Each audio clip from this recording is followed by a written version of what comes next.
This is lesson 6, starting on page 42 in your textbook. The first part of this lesson deals with equations that have decimals in it. And remember when we had denominators in equations? The rule is we eliminate the denominator by multiplying every term in the equation by what the common denominator would be.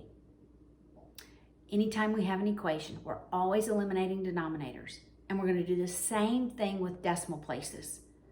And effectively what we're doing is we're multiplying every term by some factor of 10.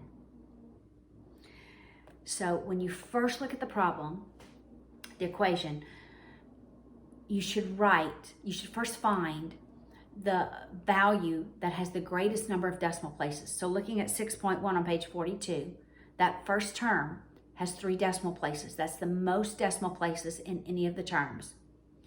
So I'm going to write all the terms with 3 decimal places. Okay, so as I write it, I'm writing all of them with 3 decimal places. So this 4 has 1, but I'm going to add 2 more. This term has 2. I'm going to add 1 more. Once I write them all with the same number of decimal places, I eliminate the decimal.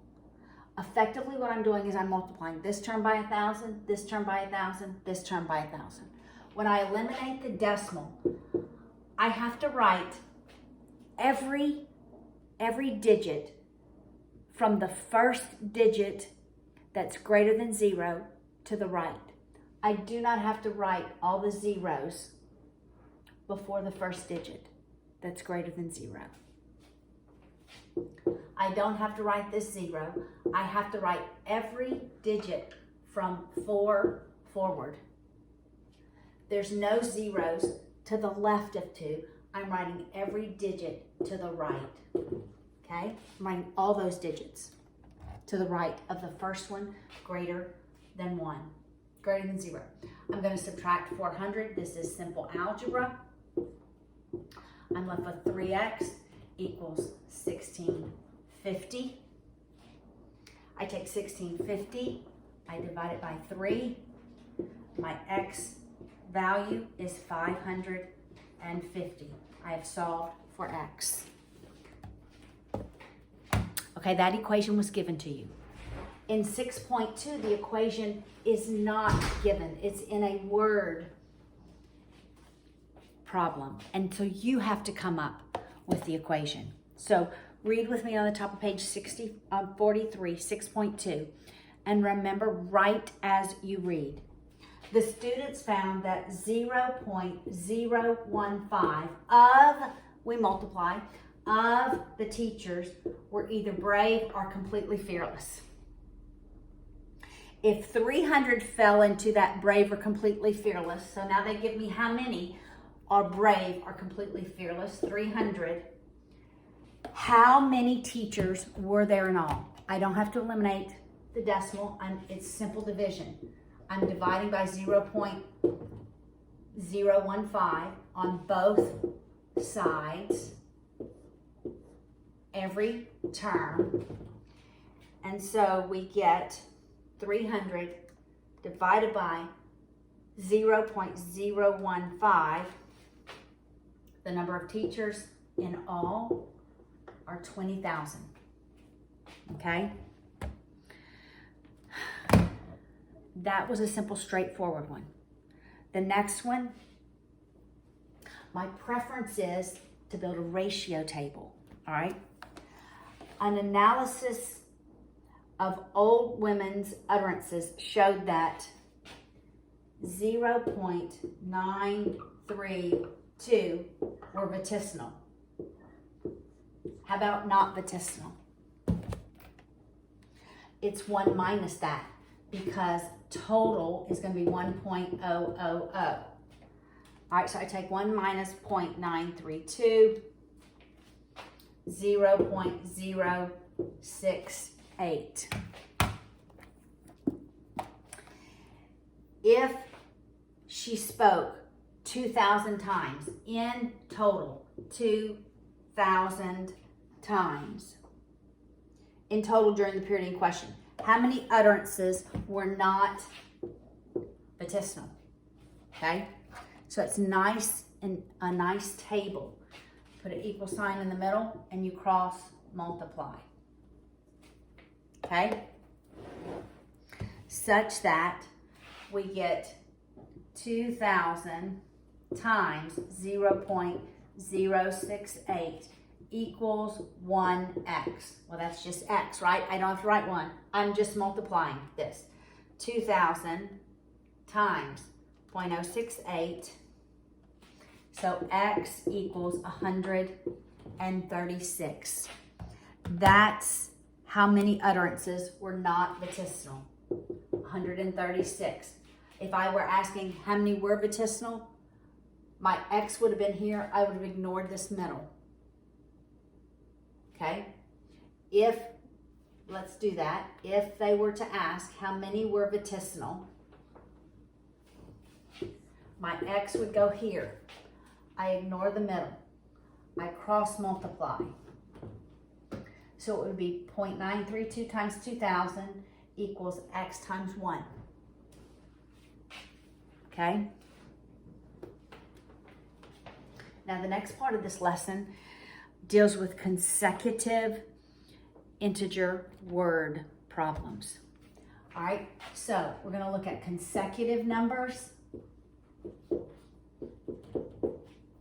and consecutive even or odd. All right, consecutive numbers are numbers like 1, 2, 3, right? Such that if I decide the first one is in, how do I get to the second one? Well, I add 1 to the previous one. So it's n plus 1, right? Because 1 plus 1 is 2. How do I get from the first one to the third one? I add 2. How would I get to the next one? I would add 3. Okay, so that's what we're going to use for our variables for the terms. The first one, when it's consecutive numbers, the first term is going to be n. The second one, n plus 1. The third one, n plus 2. The fourth one, n plus 3.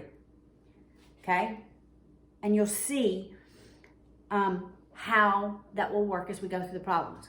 Consecutive even or odd is the same. All right, so if I have even 2, 4, 6, and I say the first value n is 2, how do I get from 2 to 4? I add 2.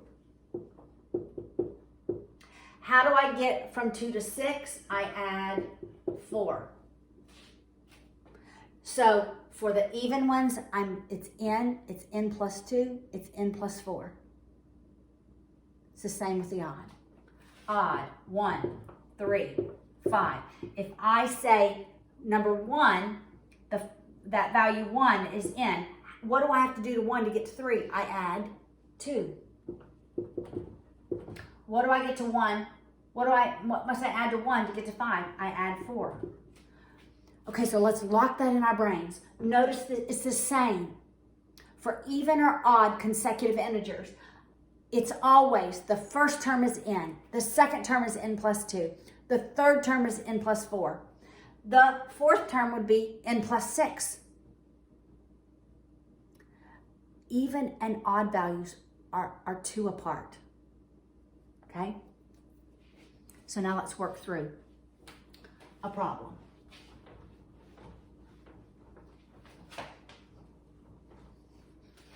Writing as we read. Find 3 consecutive even integers. 3 consecutive even integers. So my first one's n. My second consecutive even integer is n plus 2. My third consecutive even integer is n plus 4. So I write that down because it helps me as I read. All right? I'm on the bottom of page 43, 6.4. Such that 5 times the sum of, remember? 5 times the sum of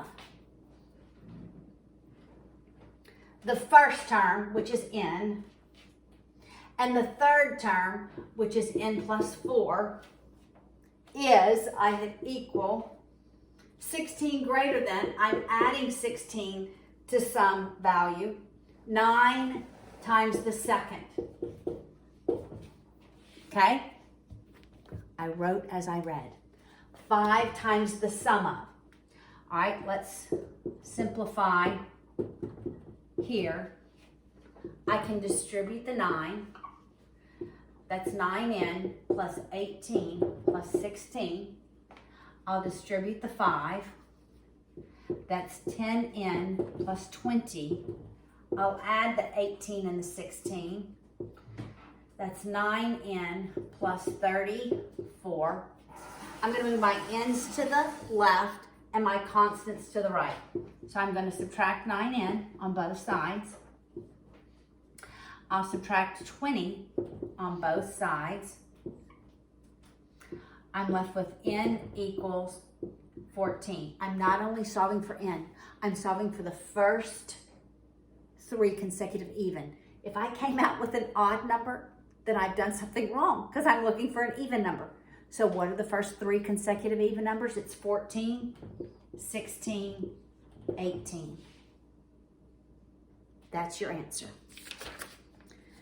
All right, go to the top of page 44. Writing as we read. Starting with writing what your places are for the first, the second, and the third terms. Okay. 6-5. Find 4 consecutive integers. So we have n. They're consecutive. So that's my first one, second one, third one, fourth one. I write that because it's going to tell me in the problem the first one, the second one, the third one, and I don't have to think. I just look at what I've labeled. Such that 5 times the sum of. Remember, 5 times the sum of. That means I'm adding 2 values, but I want to multiply 5 by both of them. 5 times the sum of the first one, which is n, the fourth one, which is n plus 3, is equals 1 greater plus 1 out here, 8 times the second one, which is n plus 1. Okay? Let's simplify. Combine our like terms inside the parentheses. We'll distribute the 8. That's 8n plus 8 plus 1. Now we'll distribute the 5. That's 10n plus 15. We'll combine our constants. 8n plus 9. I'm going to move my n's to the left. I'll move my constants to the right. Subtracting 8n on both sides. Subtracting 15 on both sides. This is negative 6. This is 2n. I divide by 2. My first number is negative 3. I don't want the first number. I want all 4. So the first number is negative 3. The second one's negative 2. Third one's negative 1. Fourth one is 0. That's the 4 consecutive numbers.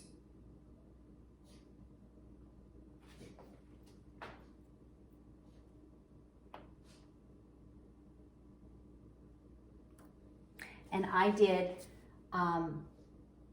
8 times the second one instead of 8 times the third one. But it follows, right? Your example 6.5, I read it wrong. It was 8 times the third. I did 8 times the second. All right.